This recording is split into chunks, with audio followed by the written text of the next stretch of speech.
नमस्कार दोस्तों, मैं हूं सुधीर। मैं आपको मेरे चैनल पे स्वागत करता हूं। दोस्तों, आज की वीडियो होने वाला है एक एजुकेशनल प्रोपोजल वीडियो।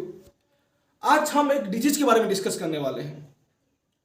दोस्तों, इस वीडियो को शुरू करने से पहले आप अगर मेरे चैनल को पहली बार आए हैं तो चैनल को सब्सक्राइब कर देना और बेल आइकन बटन को दबाना मत भूलना ताकि पहला नोटिफिकेशन आपको मिल सके। दोस्तों, आज की वीडियो होने वाला है गोनेरिया डिजीज के ऊपर।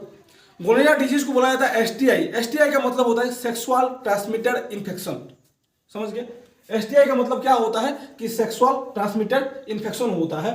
इसको और दूसरे नाम में बोला जाता है जैसे कि डॉग क्लॉट, क्या डॉग क्लॉट भी बोला जाता है। चलिए समझते हैं कि गोनेरिया डिजीज के बारे में थोड़ा बहुत जानकारी लेते हैं और इस वीडियो में हम सिम्टम के बारे में बात करने वाला है, कैसे ये स्प्रेड होता है, कैसे इस स्प्रेड को कंट्रोल करें, उसके बारे में डिस्कस करने वाला है। तो वीडियो को लास्ट तक देखने के लिए कोशिश करें। दोस्तों, ये जो गोनेरिया डिजीज होता है ये एक सेक्सुअली ट्रांसमिटेड बैक्टीरियल इन्फेक्शन क्या होता है, एक बैक्टीरियल इन्फेक्शन होता है जो सेक्सुअली ट्रांसमिटेड होता है। Sexually transmitted bacterial infection that if untreated may cause infertility.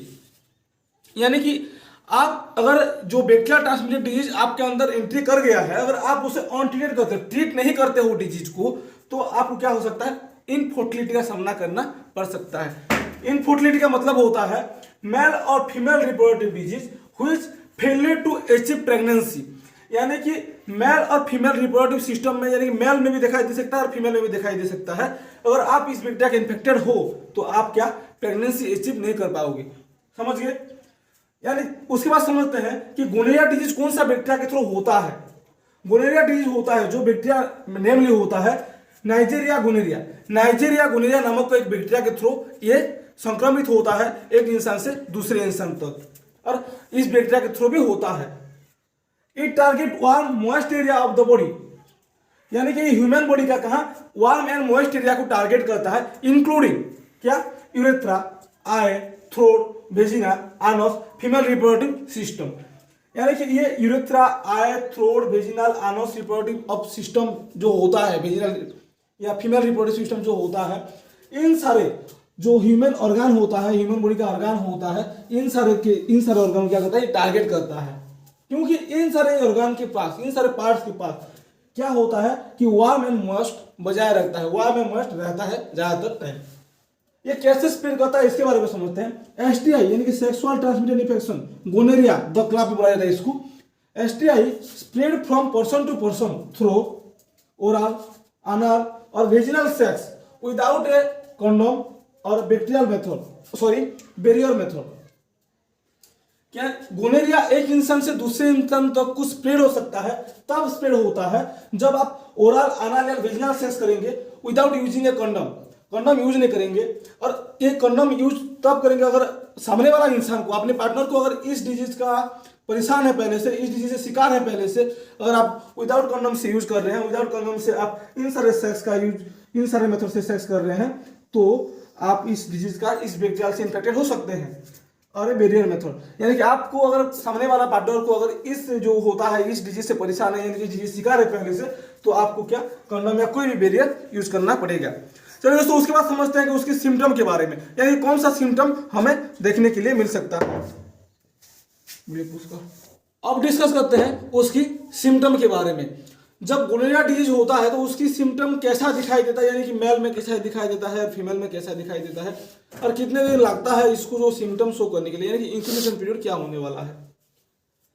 दोस्तों, उसके symptom occur within 2 to 14 days, ये होता है उसका इंक्यूबेशन पीरियड।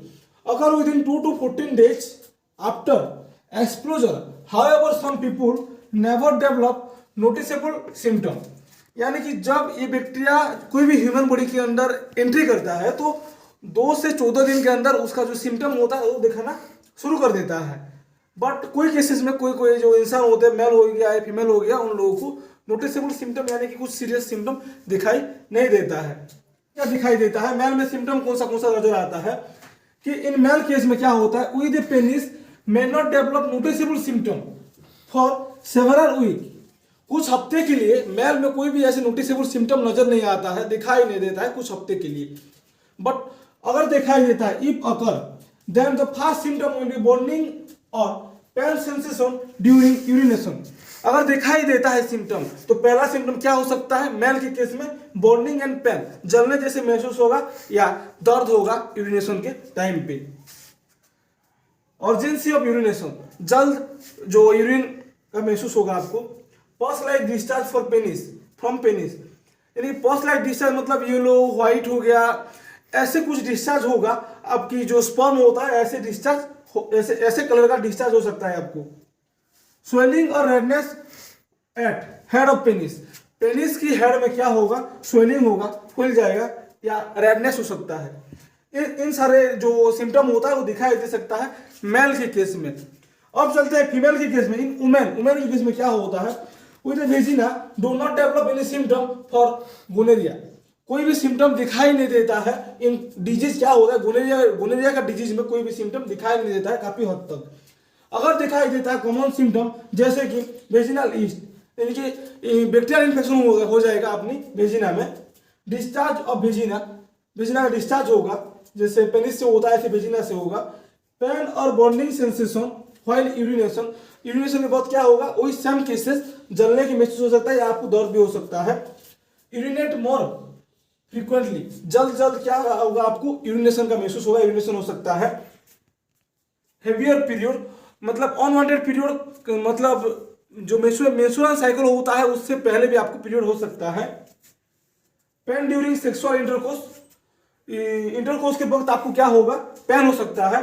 एंड फेवर, बुखार भी हो सकता है, ये फीमेल के केस में। यानी कि इन सारे सिम्टम दिखाई देता है मेल एंड फीमेल में। काफी हद तक आप समझ गए होंगे। अब चलते हैं कि उसका डायग्नोसिस कैसे करें। अगर आपको इन सारे सिम्टम दिखाई दे रहा है तो आप कैसे पहचानें कि जो आपका सिम्टम दिखाई दे रहा है तो ये गोनोरिया यानी कि एसटीआई डिजीज है। डायग्नोसिस करके, डायग्नोसिस में आप कर सकते हैं यूरिन टेस्ट। क्या कर सकते हैं, यूरिन टेस्ट कर सकते हैं। यूरिन टेस्ट क्यों करेंगे, for identification of bacteria, bacteria के आइडेंटिफिकेशन के लिए आप यूरिन टेस्ट कर सकते हैं। स्क्वाब ऑफ अफेक्टेड एरिया, यहाँ पे एक वर्ड यूज हुआ है स्क्वाब, यानी कि एक लिक्विड होता है, वही लिक्विड को मतलब कलेक्ट करके डायग्नोसिस किया जाता है फॉर आइडेंटिफिकेशन ऑफ बैक्टीरिया। जो सा बैक्टीरिया से आप गोनोरिया यानी कि एसटीआई डिजीज से इफेक्टेड हो, यानी कि इस डिजीज होता है, वही बैक्टीरिया को आइडेंटिफिकेशन करने के लिए ये डायग्नोसिस किया जाता है। दोस्तों इसकी जो मेडिकेशन की बात करें दोस्तों, इस जो डिजीज से आप शिकार हो गए तो कुछ एंटीबायोटिक आपको लेना पड़ेगा। तो नेक्स्ट वीडियो में हम डिस्कस करने वाले हैं कि कौन सा मेडिसिन आप इस डिजीज की वजह से यानी कि इस डिजीज में लेने वाले हैं। तो नेक्स्ट वीडियो में डिस्कस करने वाले हैं। आज की वीडियो में बस गोनोरिया क्या होता है उसके बारे में, और उसकी जो स्प्रेड क्यों होता है, कैसे होता है, उसकी सिम्टम एंड उसकी डायग्नोसिस के बारे में हम कवर कर चुके हैं। उम्मीद करता हूँ वीडियो आपको काफ़ी फायदेमंद होगा। तो आप अगर मेरे चैनल को पहली बार आए तो चैनल को सब्सक्राइब कर देना, और जो साइड में जो घंटी होता है उसको दबाना मत भूलना। तो फिर मिलते हैं नेक्स्ट वीडियो, तब तक के लिए खुश रहे, मस्त रहे, स्वस्थ रहे, बोलते रहे। जय महाकाल।